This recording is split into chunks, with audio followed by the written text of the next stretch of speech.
ابھی عقل مندوں کی صفتیں بیان ہو رہی ہیں کہ وہ اٹھتے بیٹھتے لیٹتے اللہ کا نام لیا کرتے ہیں۔ بخاری اور مسلم کی حدیث میں ہے کہ رسول اللہ نے عمران بن حسین رضی اللہ عنہ سے فرمایا، کھڑے ہو کر نماز پڑھا کرو، اگر طاقت نہ ہو تو بیٹھ کر، اور اگر یہ بھی نہ ہو سکے تو لیٹے لیٹے ہی صحیح۔ یعنی کسی حالت میں اللہ کو یاد کرنے سے غفلت نہ برتو، دل میں اور پوشیدہ اور زبان سے ذکر اللہ کرتے رہا کرو۔ یہ لوگ آسمان و زمین کی پیدائش میں نظریں دوڑاتے ہیں اور ان کی حکمتوں پر غور کرتے ہیں، جو اس خالق اکتا کی عظمت و قدرت، علم و حکمت، اختیار و رحمت پر دلالت کرتی ہیں۔ سلیمان دارانی رحمہ اللہ فرماتے ہیں کہ گھر سے نکل کر جس جس چیز پر میری نظر پڑتی ہے، میں دیکھتا ہوں کہ اس میں اللہ تعالیٰ کی ایک نعمت مجھ پر موجود ہے اور میرے لیے وہ باعث عبرت ہے۔ حسن بصری رحمہ اللہ کا قول ہے کہ 1 ساعت یعنی 1 گھڑی غور و فکر کرنا رات بھر کے قیام سے افضل ہے۔ فضیل ابن عیاض رحمہ اللہ فرماتے ہیں کہ حسن بصری رحمہ اللہ کا قول ہے کہ غور و فکر اور مراقبہ یعنی دھیان دینا ایک ایسا آئینہ ہے جو تیرے سامنے تیری برائیاں بھلائیاں پیش کر دے گا۔ سفیان ابن عیینہ رحمہ اللہ فرماتے ہیں، غور و فکر ایک نور ہے جو تیرے دل پر اپنا پرتو ڈالے گا، اور بسا اوقات یہ بیت پڑتے، اذا المرء كانت له فکرة ففی کل شیء له عبرة، یعنی جس انسان کو باریک بینی کی اور سوچ سمجھ کی عادت پڑ گئی، اسے ہر چیز میں ایک عبرت اور آیت نظر آتی ہے۔ عیسیٰ علیہ السلام فرماتے ہیں، خوش نصیب ہے وہ شخص جس کا بولنا ذکر اللہ اور نصیحت ہو، اور اس کا چپ رہنا غور و فکر ہو، اور اس کا دیکھنا عبرت اور تنبیہ ہو۔ لقمان حکیم رحمۃ اللہ علیہ کا یہ حکمت آموز مقولہ بھی یاد رہے کہ تنہائی کی گوشہ نشینی جس قدر زیادہ ہو، اسی قدر غور و فکر اور انجام بینی زیادہ ہوتی ہے، اور جس قدر یہ بڑھ جائے اسی قدر وہ راستے انسان پر کھل جاتے ہیں جو اسے جنت میں پہنچا دیں۔ وہب ابن منبہ رحمہ اللہ فرماتے ہیں، جس قدر مراقبہ زیادہ ہوگا اسی قدر سمجھ بوجھ تیز ہوگی، اور جتنی سمجھ زیادہ ہوگی اتنا علم نصیب ہوگا، اور جس قدر علم زیادہ ہوگا نیک اعمال بھی بڑھیں گے۔ عمر بن عبد العزیز رحمہ اللہ کا ارشاد ہے کہ اللہ عز و جل کے ذکر میں زبان کا چلانا بہت اچھا ہے، اور اللہ کی نعمتوں میں غور و فکر کرنا افضل عبادت ہے۔ مغیث بن اسود رحمہ اللہ مجلس میں بیٹھے ہوئے فرماتے کہ لوگوں، قبرستان ہر روز جایا کرو تاکہ تم کو انجام کا خیال پیدا ہو، پھر اپنے دل میں اس منظر کو حاضر کرو کہ تم اللہ تعالیٰ کے سامنے کھڑے ہو، پھر ایک جماعت کو جہنم میں لے جانے کا حکم ہوتا ہے اور ایک جماعت جنت میں جاتی ہے۔ اپنے دلوں کو اس حال میں جذب کرو اور اپنے بدن کو بھی وہیں حاضر جان لو۔ جہنم کو اپنے سامنے دیکھو، اس کے ہتھوڑوں کو، اس کی آنکھ کے خیط خانوں کو اپنے سامنے لاؤ۔ اتنا فرماتے ہی دھاڑے مار مار کر رونے لگتے ہیں، یہاں تک کہ بے ہوش ہو جاتے ہیں۔ عبداللہ بن مبارک رحمہ اللہ فرماتے ہیں، ایک شخص نے ایک راہب سے قبرستان اور ایک کوڑا ڈالنے کی جگہ پر ملاقات کی اور اس سے کہا، اے راہب، تیرے پاس اس وقت 2 خزانے ہیں، ایک خزانہ لوگوں کا یعنی قبرستان، ایک خزانہ مال کا یعنی کوڑا کرکٹ پاخانہ پیشاب ڈالنے کی جگہ۔ عبداللہ بن عمر رضی اللہ عنہما کھنڈرات پر جاتے اور کسی ٹوٹے پوٹے دروازے پر کھڑے رہ کر نہایت حسرت و افسوس کے ساتھ آواز نکالتے اور فرماتے، اے اجڑے ہوئے گھروں، تمہارے رہنے والے کہاں ہیں؟ پھر خود فرماتے، سب زیر زمین چلے گئے، سب فنا کا جام پی چکے، صرف اللہ تعالیٰ کی ذات کو ہمیشگی والی بقا ہے۔ عبداللہ بن عباس رضی اللہ عنہما کا ارشاد ہے، 2 رکعتیں جو دل بستگی کے ساتھ ادا کی جائیں اس تمام نماز سے افضل ہیں جس میں ساری رات گزار دی لیکن دلچسپی نہ تھی۔ حسن بصری رحمہ اللہ فرماتے ہیں، اے ابن آدم، اپنے پیٹ کے تیسرے حصے میں کھا، تیسرے حصے میں پانی پی، اور تیسرے حصے ان سانسوں کے لیے چھوڑ جس میں تو آخرت کی باتوں پر، اپنے انجام پر اور اپنے اعمال پر غور و فکر کر سکے۔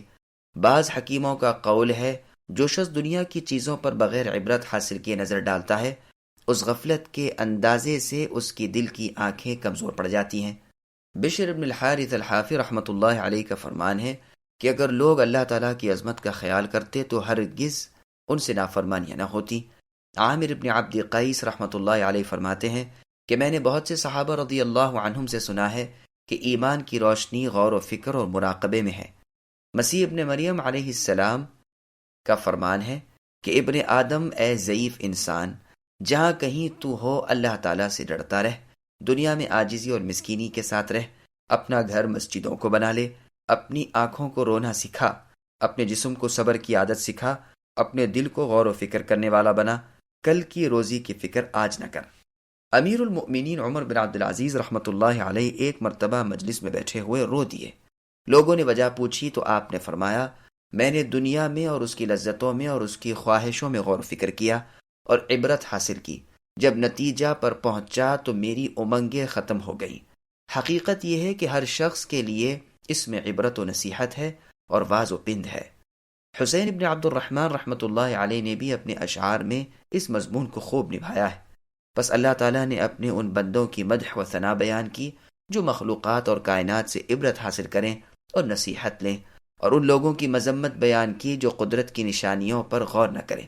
مؤمنوں کی مدح یعنی تعریف میں بیان ہو رہا ہے کہ یہ لوگ اٹھتے بیٹھتے لیٹتے اللہ تعالیٰ کا ذکر کرتے ہیں، زمین و آسمان کی پیدائش میں غور و فکر کرتے ہیں اور کہتے ہیں کہ اے اللہ، آپ نے اس خلق یعنی اس مخلوق کو عبث اور بیکار نہیں بنایا، بلکہ حق کے ساتھ پیدا کیا ہے تاکہ بروں کو برائی کا بدلہ اور نیکوں کو نیکیوں کا بدلہ عطا فرمائے۔ پھر اللہ تعالیٰ کی پاکیزگی بیان کرتے ہیں کہ آپ اے اللہ اس سے منزہ ہیں کہ کسی چیز کو محمل بنائیں۔ اے خالق الخلق، اے عدل و انصاف سے کائنات کو رچانے والے اے اللہ، اے نقصانوں اور عیبوں سے پاک ذات، ہمیں اپنی قوت و طاقت سے ان اعمال کی توفیق رفیق فرمائیے جن سے ہم آپ کے عذابوں سے نجات پالیں اور آپ کی نعمتوں سے مالا مال ہو کر جنت میں داخل ہو جائیں۔ یہ یوں بھی کہتے ہیں کہ اے اللہ، جسے آپ جہنم میں لے جائیں اسے آپ نے برباد کر دیا، ذلیل و خوار کر دیا اور مجمع حشر کے سامنے انہیں رسوا کیا۔ ظالموں کا کوئی مددگار نہیں، انہیں نہ کوئی چھڑا سکے، نہ بچا سکے، نہ آپ کے ارادے کے آگے آ سکے۔ اے ہمارے رب، ہم نے پکارنے والے کی پکار سن لی ہے جو ایمان اسلام کی طرف بلاتا ہے۔ مراد اس سے رسول اللہ صلی اللہ علیہ وسلم ہے جو فرماتے ہیں کہ اپنے رب پر ایمان لاؤ، ہم ایمان لا چکے اور تابع داری بجا لائے، بس ہماری ایماندار اتباع کی وجہ سے ہمارے گناہوں کو معاف فرمائیے، ان کی پردہ پوشی کیجیے اور ہماری برائیوں کو ہم سے دور کر دیجیے اور ہمیں صالح اور نیک لوگوں کے ساتھ ملا دیجیے۔ آپ نے ہم سے جو وعدے اپنے رسولوں کی زبانی کیے ہیں انہیں پورا فرمائیے۔ اور یہ مطلب بھی بیان کیا گیا ہے کہ جو وعدہ آپ نے اے اللہ اپنے رسولوں پر ایمان لانے کا لیا تھا، لیکن پہلا معنی ظاہر ہے۔ احادیث سے یہ بھی ثابت ہے کہ رسول اللہ رات کو تہجد کے لیے جب اٹھتے تب سورہ آل عمران کی ان 10 آخری آیات کی تلاوت فرماتے۔ چنانچہ بخاری شریف میں ہے کہ عبداللہ بن عباس رضی اللہ عنہ فرماتے ہیں، میں نے اپنی خالہ ام المؤمنین میمونہ بنت الحارث رضی اللہ عنہا کے گھر رات گزاری۔ یہ رسول اللہ کی زوجہ اور میری خالہ تھیں۔ رسول اللہ جب آئے تو تھوڑی دیر تک تو آپ میمونہ رضی اللہ عنہا سے باتیں کرتے رہے، پھر سو گئے۔ جب آخری تہائی رات باقی رہ گئی تو آپ اٹھ کر بیٹھ گئے اور آسمان کی طرف نگاہ کر کے ان فی خلق السماوات والارض سے آخر سورت تک کی آیتیں تلاوت فرمائیں، پھر کھڑے ہوئے مسواک کر کے وضو کیا اور 11 رکعت نماز ادا کی یعنی تہجد کی۔ بلال رضی اللہ عنہ کی صبح کی اذان سن کر پھر 2 رکعتیں صبح کی سنتیں پڑھیں، پھر مسجد میں تشریف لا کر لوگوں کو صبح کی یعنی فجر کی نماز پڑھائی۔ صحیح بخاری میں یہ روایت دوسری جگہ بھی ہے کہ بستر کے ارد میں تو میں سویا اور لمبائی میں رسول اللہ صلی اللہ علیہ وسلم اور آپ کی زوجہ صاحبہ ام المؤمنین میری خالہ میمونہ بنت الحارث رضی اللہ عنہ لیٹیں۔ آدھی رات کے قریب کچھ پہلے یا کچھ بعد رسول اللہ جاگے، اپنے ہاتھوں سے اپنی آنکھیں ملتے ہوئے ان 10 آیات کی تلاوت کی، پھر ایک لٹکی ہوئی مشک میں سے پانی لے کر بہت اچھی طرح کامل وضو کیا اور نماز کو کھڑے ہو گئے۔ میں نے بھی کھڑے ہو کر اسی طرح سب کچھ کیا اور آپ کی بائیں جانب آپ کی اقتداء میں نماز کے لیے کھڑا ہو گیا۔ رسول اللہ نے اپنا داہنا ہاتھ میرے سر پر رکھ کر میرے کان کو پکڑ کر مجھے گھما کر اپنی دائیں جانب کر لیا اور 2 رکعتیں کر کے 6 مرتبہ یعنی 12 رکعتیں پڑھیں، پھر وطر پڑھا اور لیٹ گئے یہاں تک کہ مؤذن نے آ کر نماز کی اطلاع کی۔ رسول اللہ نے کھڑے ہو کر 2 ہلکی رکعتیں ادا کی یعنی سنتیں، اور باہر آ کر صبح کی یعنی فجر کی نماز پڑھائی۔ ابن مردویہ کی اس حدیث میں ہے کہ عبداللہ رضی اللہ عنہ فرماتے ہیں مجھ سے میرے والد عباس رضی اللہ عنہ نے فرمایا کہ تم آج کی رات رسول اللہ کی آل میں گزارو اور آپ کی رات کی نماز کی کیفیت دیکھو۔ رات کو جب سب لوگ عشاء کی نماز پڑھ کر چلے گئے میں بیٹھا رہا۔ جب رسول اللہ جانے لگے تو مجھے دیکھ کر فرمایا کون عبداللہ؟ میں نے کہا جی ہاں۔ فرمایا کیوں رکے ہوئے ہو؟ میں نے کہا والد صاحب کا حکم ہے کہ رات آپ کے گھر گزاروں۔ تو فرمایا بہت اچھا، آؤ۔ گھر آ کر فرمایا بستر بچھاؤ۔